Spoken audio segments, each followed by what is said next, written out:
no training, no professional experience in testing. And now this this has come fully to the fore, and all of the problems that you would expect out of amateur testers are things that we have to be ready to manage. Bug reports. The problem with paying people by the bug report is, bug reports are not grains of rice. And a grain of rice is, it's a commodity. Rice is a commodity, and individual pieces of rice are supposed to be indistinguishable from each other in terms of their appearance, their nutritional value, etc. This is not at all true of bug reports, and then there can be an enormous difference between a well-written bug report that describes an important problem and a poorly written bug report, or a bug report that describes trivialities. And we all know, as test managers, that it's a lot easier to report trivialities than to report serious things. It takes more work. But if you're getting paid by the bug report, you're paid the same either way. What are you going to get a lot of? You're potentially going to get a lot of cosmetic user interface bugs reported.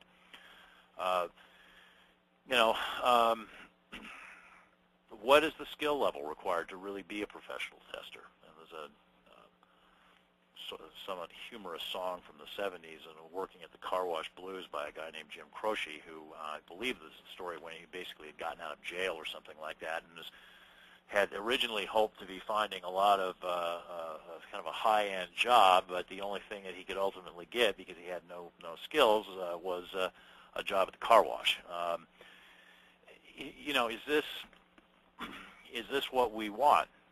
Or is testing a skilled profession, and does it require that we attract, retain people who have skills? Well, it is what it is, of course, and we are going to have to deal with the fact that for whatever reason, we're probably going to be using a lot more amateur testers than we might want.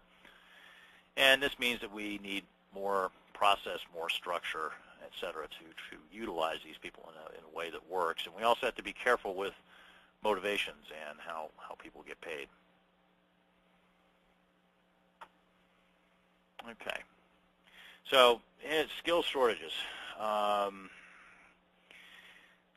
Take a look here at these two figures.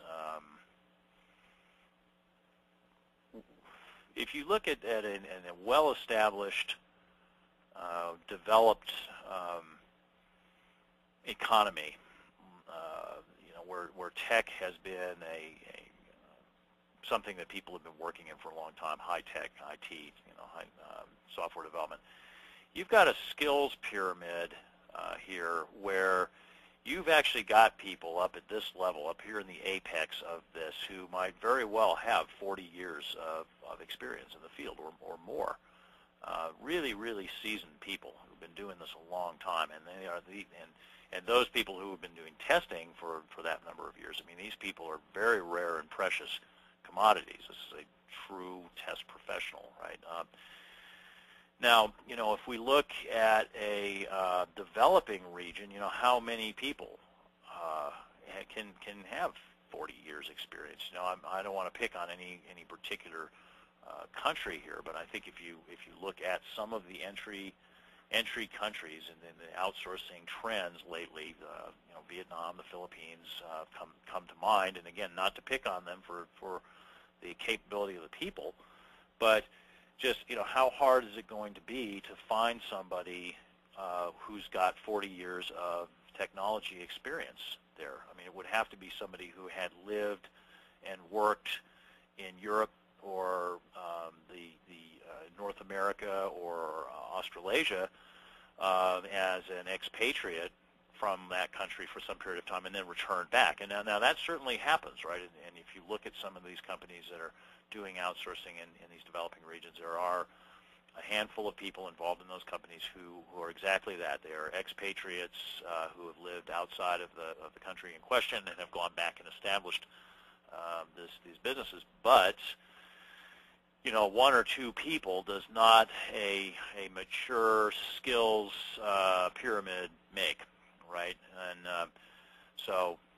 and the interesting thing that's happening, in these developing regions is, if anything, the problem is getting more exacerbated because the when tech starts booming,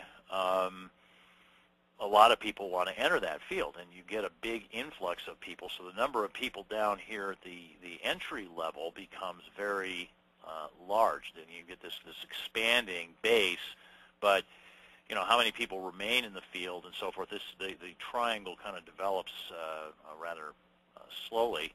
Of course, it can only develop as fast as it goes.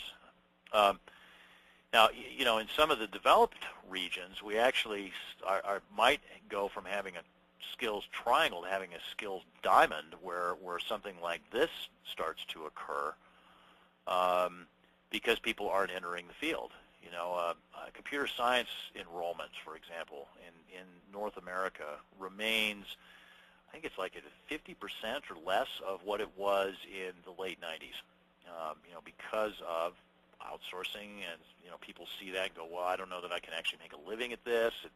Tech is kind of notorious for being a volatile place to work, and so we could actually see this kind of skills diamond start to evolve, skills trapezoid, if you will, that means that we're sort of pulling up the ladder. So as a test manager, you really need to tend to the skills of your team, and think about how you're going to respond to this challenge, because it is going to be a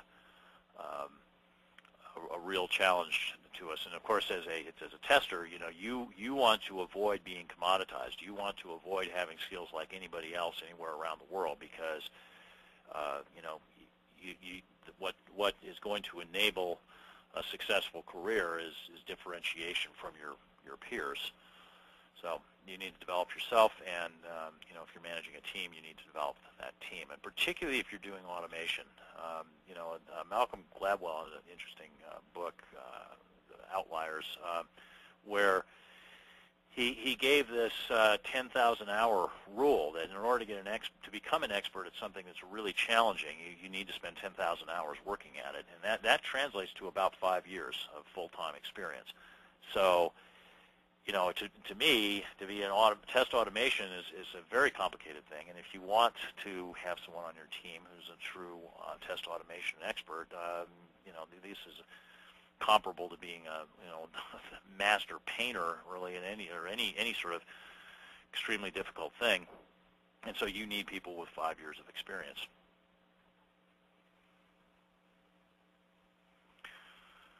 Okay, now certification. I said you need to differentiate yourself, and those of you who are familiar with my background with the ISTQB program will not be surprised that I think that certification is part of the mix for that.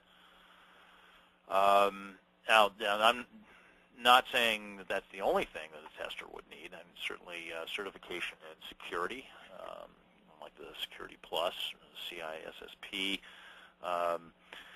technology certification, tool certifications, being able to say, not only did you perhaps get training in something, but you actually passed an exam that established your skills level. That's, I think, important differentiator.